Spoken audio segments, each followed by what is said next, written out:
Hello and welcome back to my channel, List Reviews, back with an all-new nocturnal review, and it's episode, or part, whatever you want to call it, 16 of my Dracula reviews. And yes, I've gone back to costume since it's October, it's spooky season, it's Halloween season. Let's do costume, and I haven't done that for a bit, so we're back. So I got the cape on, I put on the white shirt, so here we go.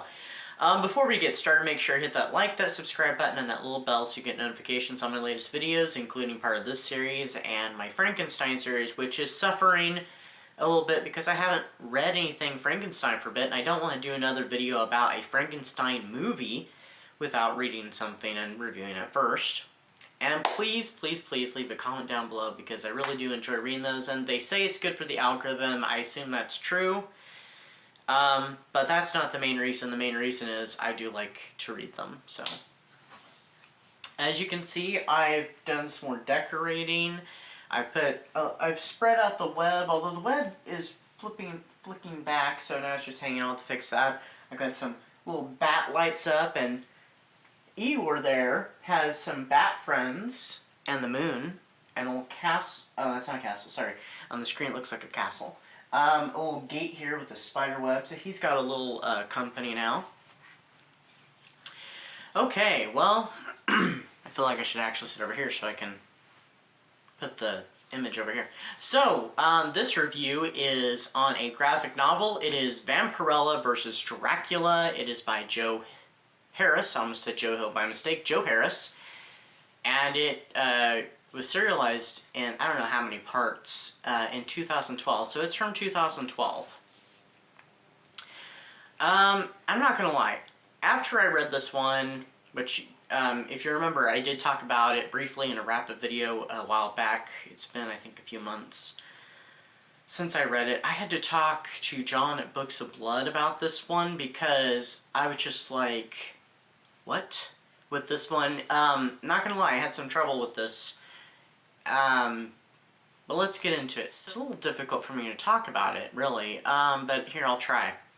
So, the events of Dracula apparently have already happened, but the weird thing is we end up meeting a modern-day Jonathan Harker and Mina at some point. The events of Dracula are basically being relived. Now, there are going to be some minor spoilers, and that's okay. But I found it to be a rather confusing story. And Vampirella is investigating she's investigating the whole thing. She, I believe, has gone up against Dracula before, but some things are happening. It's just this mysterious series of events, and Dracula seems to be basically being retold, happening again. It's repeating itself time after time, century after century, I guess, and Vampirella gets mixed up in the middle of it. Dracula eventually comes to her asking for help because someone is changing the timeline or something like that. This story is rather convoluted. I had a lot of trouble getting into it, and I'm not gonna lie, I didn't care for it so much at first. It got better. I'm still not a great fan of it, but it got better as it went. It's hard for me to give a synopsis without giving too much away, but we do end up meeting the Order of the Dragon. They are portrayed in a different manner than how they are traditionally. They're not the religious order. They're kind of, I don't know how to explain them, but they've been orchestrating this for, centuries, and kind of almost like they're like in control of Dracula's destiny.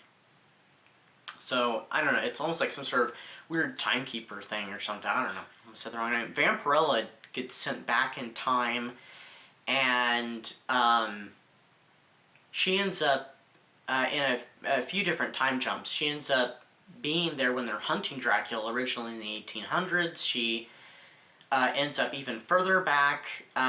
Dracula is portrayed very much as, he was once a lad, then he ends up becoming the vampire Dracula, and so on and so forth.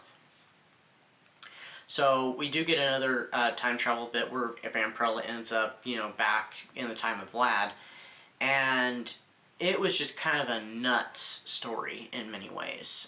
Like I said, it did get better as it went, but I wasn't a big fan of it. Like I said, the story was very convoluted, in my opinion anyway. I was having a hard time following it, and then as it got closer to the ending, things started to make more sense, and I think it went better. It's just I had some issues with it. This is what I rated it. I believe I rated it 3 stars. It wasn't great. I ended up, saying, it was okay. I didn't love it.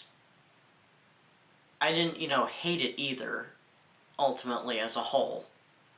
Now, if it, been like it was at the beginning, all the way through, I think I would have probably given it 2 stars, which is the lowest I go. I never go 1 star, but, so I gave it kind of the medium. I didn't really like it.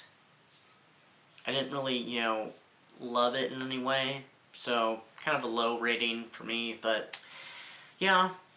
If anybody's interested in it, definitely check it out. I got it on Kindle a while back, and it was one, I think I'd heard about it on Books of Blood, actually, and I thought, I'll have to check that out. So I finally did, and yeah. I actually liked the Dark Shadows Vampirella crossover much better. I thought that was much... the story was kind of crazy, it was kind of zany, it was fun, it was a little goofy at times, but it was very enjoyable. Definitely takes place in its own continuity that's not Dark Shadows. I'm not detracted from reading more Vampirella in the future. It's just, sorry, sirens in the background. Every time. There's something that happens every time now that I do videos. I'm not detracted from reading more Vampirella. I may read some more in the future. I just don't know where to go now with it. But anyway. That was my thoughts on Vampirella vs. Dracula from 2012. Written by Joe Harris. Like I said, if you're interested in it, do check it out. It has great artwork. It really does. And I guess it kind of harkens back to... Okay, I think the sirens are done now. It kind of harkens back to, I think, Alan Moore's retelling of Dracula. I have not read that, so I don't know how that goes. The only Dracula comics I've read was this one that you colored yourself, and it told the entire story. And the graphic novel that I used to have, I don't have it anymore, from Marvel Comics, that was kind of the precursor to Tomb of Dracula. Yeah, that was the only Dracula comics I've read, so it was interesting. It's it was not a bad experience, it was just, I had a rough time with this one, so, like I said, if you're interested, do check it out, and I will see you all very soon with more spooky videos very soon, so stay tuned, and I'll see you later. Stay safe and stay spooky. Bye-bye.